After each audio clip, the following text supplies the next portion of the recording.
Hello dear students, welcome back to Karim's Biology. From today onwards, in class 8 biology, I am going to start a new lesson for you. The name of the lesson is Cell, the basic unit of life. So this is part 1.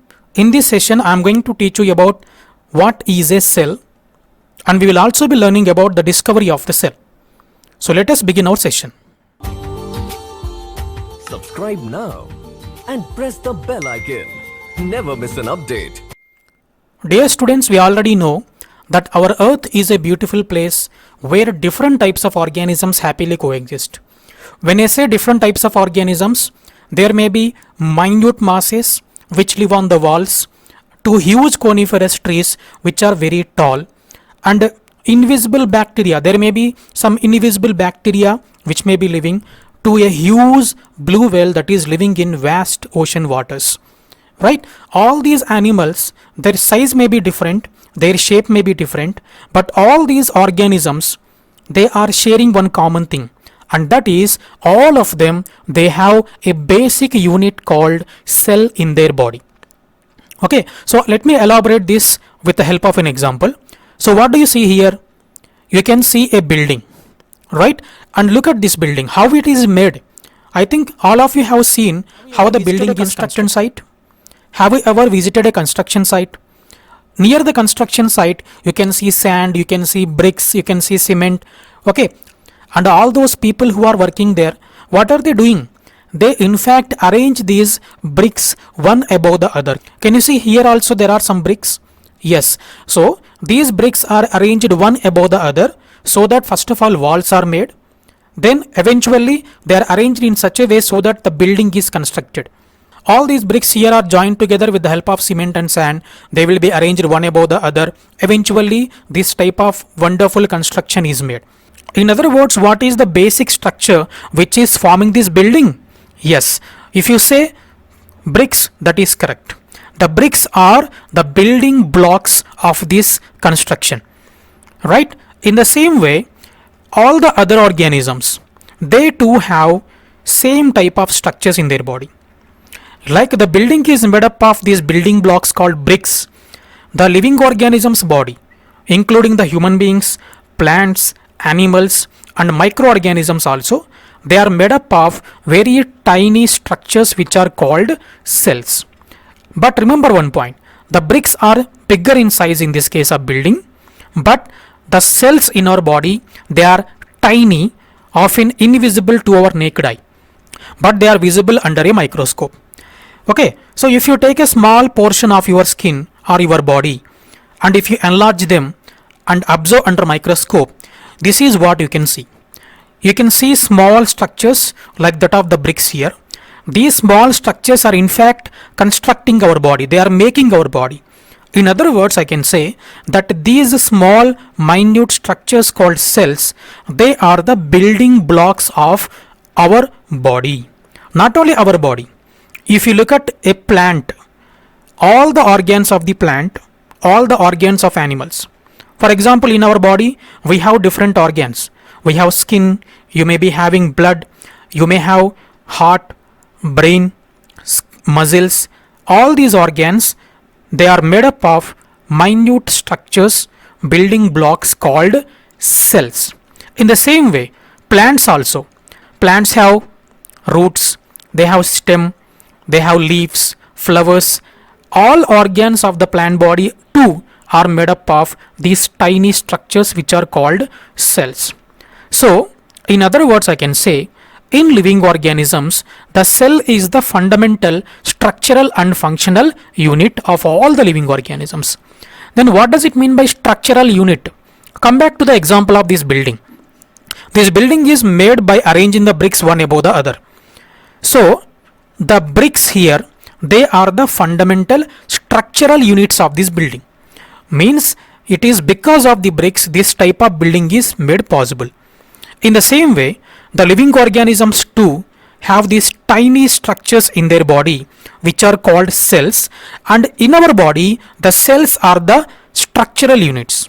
Then what does it mean by functional unit? We know that living organisms perform certain life processes. For example, you take our body itself. In our body, we perform different functions. Our body performs respiration, transportation, nutrition, digestion of the food, removal of the waste called excretion. All these processes are occurring in our body, and these processes occur in the body of every living organism. That is why they are called life processes, as they are useful for the life to exist. Okay, and then these are functions, these are bodily functions. All these life processes which I said just now, these are the life processes, and they should be done in the body in order to survive.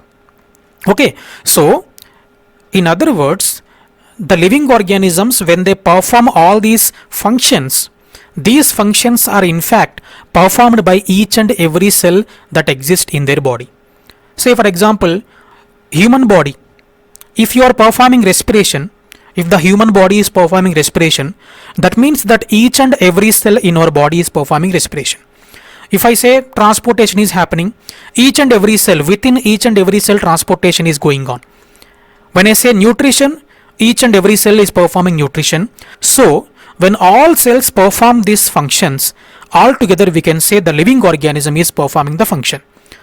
So in other words, the functional unit of all the living organisms is a cell. That's the meaning of functional unit.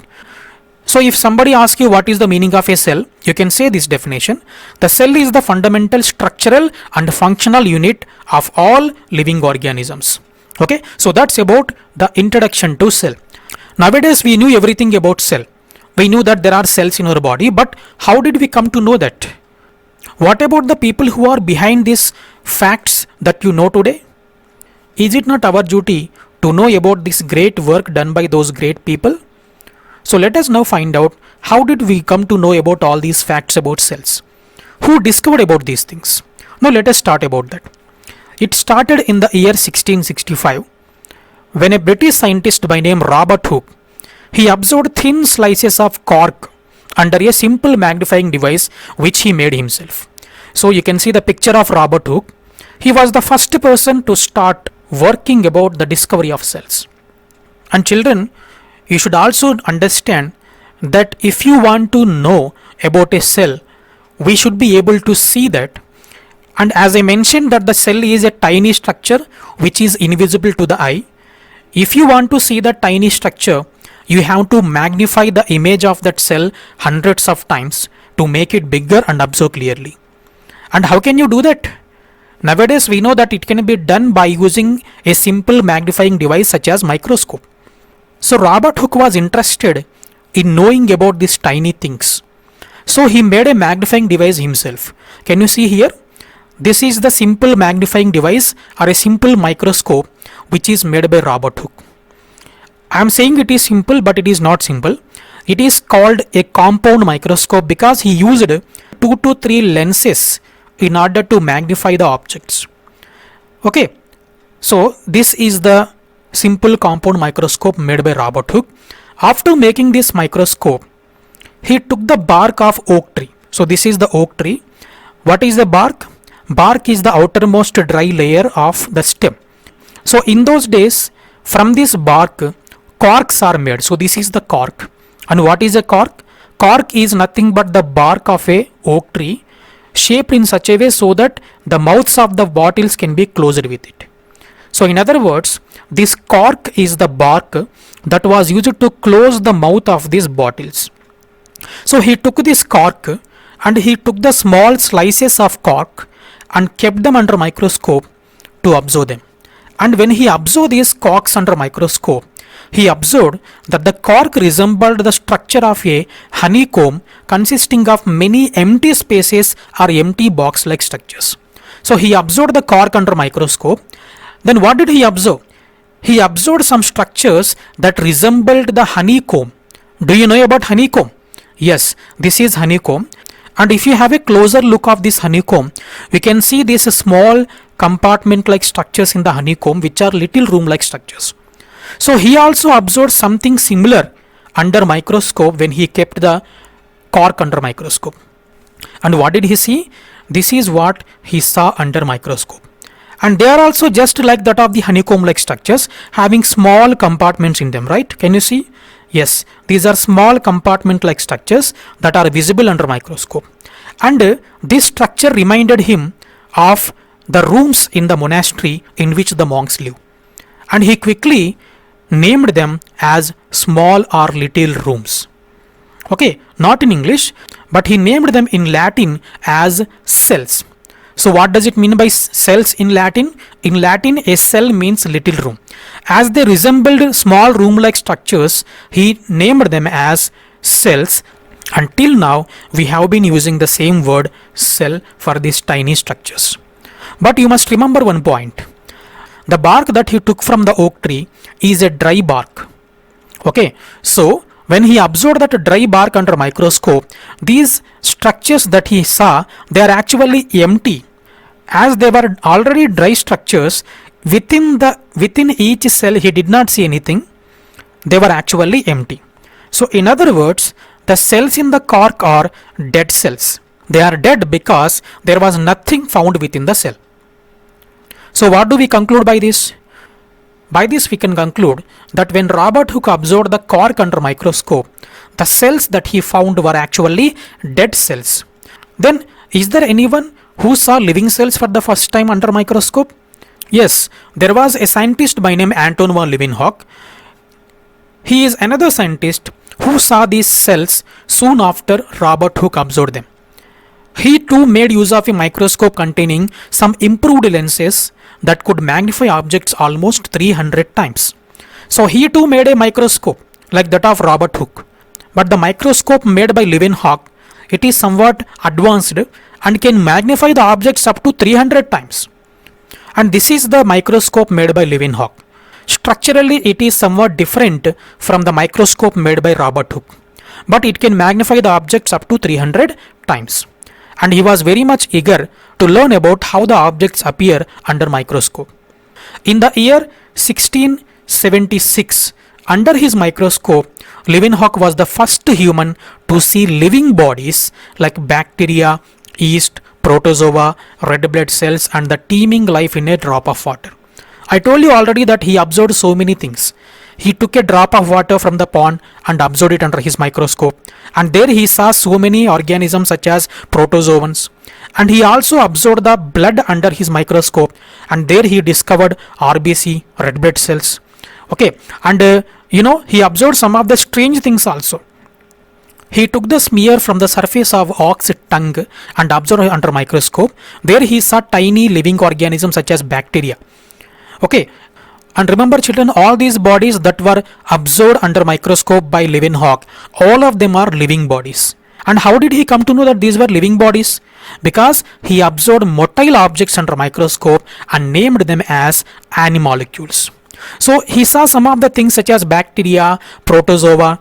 Okay, and within the drop of water collected from the pond, he observed so many different types of organisms, and to his surprise, all these tiny things that he saw under microscope, they were motile in a sense that they are moving from place to place.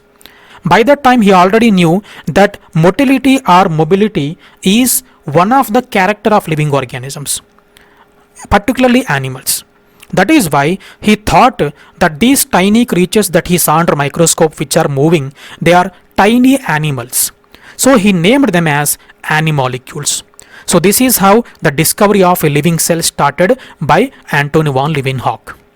And that's why, as he was the first person to see all these microorganisms under microscope, Leeuwenhoek is often considered as the father of microbiology. What is microbiology? Microbiology is the study of microorganisms such as bacteria, yeast, or fungi, or protozoans. Okay, and one more important thing is children, in this lesson we are going to learn about cell. We are going to study about the structure of cell, and we will also be learning about the techniques to study or to observe the cells under microscope. So the study of cells is called cell biology, or technically it is also called cytology. Okay children, that's all for today. In my next session, I will teach you about the technique to observe the cells under microscope. Thank you. I will meet you in my next session.